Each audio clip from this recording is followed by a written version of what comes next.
Hello everyone, welcome to the channel e office vlog. आज की इस वीडियो में हम डिस्कस करेंगे उन इंस्ट्रक्शंस को जो चीफ सेक्रेटरी हरियाणा के ऑफिस से जनवरी 2025 महीने में जारी की गई हैं।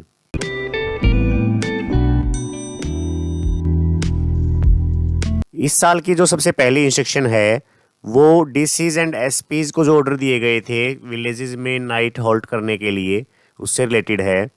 ये इंस्ट्रक्शंस गवर्नमेंट ने इश्यू की थी वीकली कोऑर्डिनेशन मीटिंग लेने के लिए, ताकि लॉ एंड ऑर्डर को ठीक किया जा सके। ये meetings SPs, DCs, SDMs, DSPs और सुपरिटेंडेंट ऑफ जेल्स के बीच में होनी थी। और इसी के साथ गवर्नमेंट ने इंस्ट्रक्शन इशू की थी कि डीसी और एसपी हर महीने किसी एक गांव में नाइट स्टे करेंगे। उससे रिलेटेड ये इंस्ट्रक्शन थी। इसके बाद जो नेक्स्ट इंस्ट्रक्शन है वो एचआरएमएस पॉलिसी से रिलेटेड है। जैसा कि आपको पता भी होगा कि गवर्नमेंट के द्वारा एचआरएमएस 2.0 को डेवलप किया जा रहा है, उससे रिलेटेड ही ये पॉलिसी जारी की गई थी। 5 पेज की ये पॉलिसी है। आप इसको डिटेल में पढ़ना चाहें तो डिटेल में पढ़ सकते हैं। मेन पॉइंट्स इसमें यही हैं जो लास्ट में इसमें एनेक्चर दिया गया है कि ये सारी चीज़ें अब एचआरएमएस के थ्रू होंगी। उसमें चाहे प्रॉपर्टी रिटर्न हो या किसी एम्प्लॉय की प्रमोशन हो, कोई एसीपी केस हो, पे फिक्सेशन हो, ये 24 पॉइंट हैं। ये सभी फ़िलहाल एचआरएमएस 2.0 के लिए अपडेट किए जा रहे हैं। बाद में हो सकता है इसमें और भी पॉइंट्स ऐड कर दिए जाएं। इस पॉलिसी के तहत आईटी पर्सनल के लिए पोस्ट भी जनरेट की जाएंगी। इसमें यह भी बताया गया है कि इसके लिए कौन सी कमेटी होगी और एचआरडी जो डिपार्टमेंट बनाया है गवर्नमेंट ने, ह्यूमन रिसोर्स डिपार्टमेंट, उसकी क्या क्या रिस्पॉन्सिबिलिटीज़ होंगी। तो अगर आप इसको डिटेल में पढ़ना चाहें तो पढ़ सकते हैं। इसके बाद जो नेक्स्ट इंस्ट्रक्शन है वो लिंक ऑफिसर से रिलेटेड है। ये इंस्ट्रक्शंस भी गवर्नमेंट के द्वारा टाइम टू टाइम जारी की जाती रही हैं।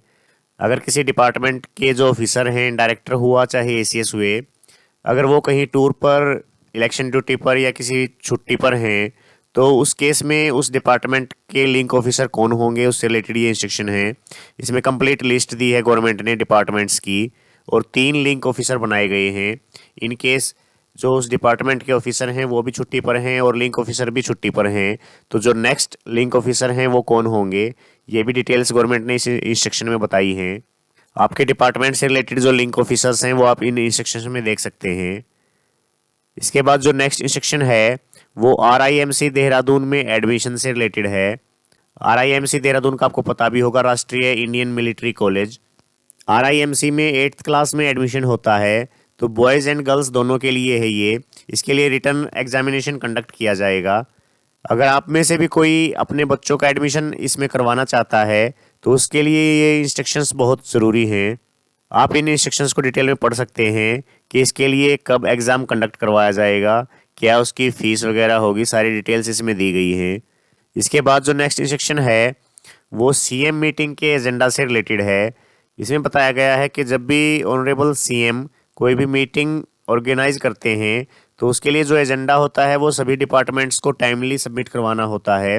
और यहाँ पर जो सीएम के स्पेशल ऑफिसर हैं उनकी ईमेल भी दी गई है कि इस ईमेल पर ये एजेंडा सेंड किया जाना है। एजेंडा मीटिंग से 1 दिन पहले भेज दिया जाना चाहिए और उस मीटिंग की जो मिनट्स हैं वो मैक्सिमम 3 दिन के अंदर अंदर डिस्ट्रीब्यूट की जानी चाहिए। इससे रिलेटेड ये इंस्ट्रक्शन है। इसके बाद जो नेक्स्ट इंस्ट्रक्शन है वो ग्रुप डी की ज्वाइनिंग से रिलेटेड है। अभी जो ग्रुप डी की ज्वाइनिंग हुई थी उनको पहले कमिश्नर ऑफिस में ज्वाइनिंग दी गई थी, उसके बाद उनकी डिपार्टमेंट्स में पोस्टिंग की गई है। इन इंस्ट्रक्शंस में बताया गया है कि जो भी ग्रुप डी का एम्प्लॉई जिसको पोस्टिंग दी गई है उनको ज्वाइन करवा लेना है। अगर उस डिपार्टमेंट में कोई कॉन्ट्रेक्चुअल एम्प्लॉय काम कर रहा है और वो जॉब सिक्योरिटी एक्ट के तहत आता है तो उसको हटाया नहीं जाना है, बल्कि उसको किसी दूसरी जगह पे एडजस्ट करना है। और जो जॉब सिक्योरिटी एक्ट के तहत एम्प्लॉयज़ नहीं आते और वो कॉन्ट्रेक्चुअल एम्प्लॉय हैं, तो जिस एम्प्लॉय ने पहले ज्वाइन किया था उसको पहले हटाना है।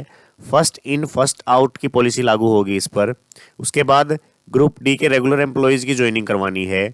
इससे रिलेटेड ये इंस्ट्रक्शन है। इसमें 2 एग्जाम्पल्स भी दिए गए हैं ज्वाइनिंग से रिलेटेड। और जिन भी ग्रुप डी एम्प्लॉयज़ की ज्वाइनिंग होगी उसकी रिपोर्ट भी गवर्नमेंट को सबमिट करनी है। इसके बाद जो नेक्स्ट इंस्ट्रक्शन है वो भी लिंक ऑफिसर से रिलेटेड है। इसमें ये 4 ऑफिसर्स के लिंक ऑफिसर बताए हैं गवर्नमेंट ने, इसको भी आप देख सकते हैं। इसके बाद जो नेक्स्ट इंस्ट्रक्शन है वो अलाउंसेस एनहांसमेंट से रिलेटेड है। कई एम्प्लॉयज़ के द्वारा ये बोला जा रहा था कि उनका चिल्ड्रन एजुकेशन अलाउंस बढ़ा दिया है, लेकिन ये जो इंस्ट्रक्शन जारी हुई थी ये सिर्फ आईएएस ऑफिसर्स के लिए हैं। डीए 50% पहुँच गया है, इसलिए ये इंस्ट्रक्शन जारी किए हैं सेंट्रल गवर्नमेंट ने कि जो भी सेंट्रल गवर्नमेंट के एम्प्लॉयज़ हैं और वो स्टेट्स में काम कर रहे हैं, उनका चिल्ड्रन एजुकेशन अलाउंस बढ़ा दिया जाए। तो फिलहाल हरियाणा में ये इंस्ट्रक्शन सिर्फ आईएएस ऑफिसर्स के लिए लागू हैं। यहाँ पर अगर आप देखना चाहें तो इसमें लिख भी रखा है ऑल इंडिया सर्विसेज ऑफिसर्स। इसके बाद जो नेक्स्ट इंस्ट्रक्शन है वो जीआईएस टेबल है। मार्च 2025 तक के लिए जीआईएस टेबल जारी की है गवर्नमेंट ने। इस ड्यूरेशन में अगर आपका कोई एम्प्लॉय रिटायर हो रहा है तो आप जीआईएस की टेबल यहाँ से देख सकते हैं। तो ये कुछ इंस्ट्रक्शंस थी जो चीफ सेक्रेटरी हरियाणा के ऑफिस ने जनवरी 2025 महीने में जारी की हैं। इसके अलावा भी अगर आपको किसी और इंस्ट्रक्शन का पता है तो कमेंट करके ज़रूर बताएं। अगर आप चैनल पर नए हैं तो चैनल को सब्सक्राइब कर लें। आज की वीडियो में बस इतना ही, फिर मिलते हैं नेक्स्ट वीडियो के साथ। तब तक के लिए जय हिंद।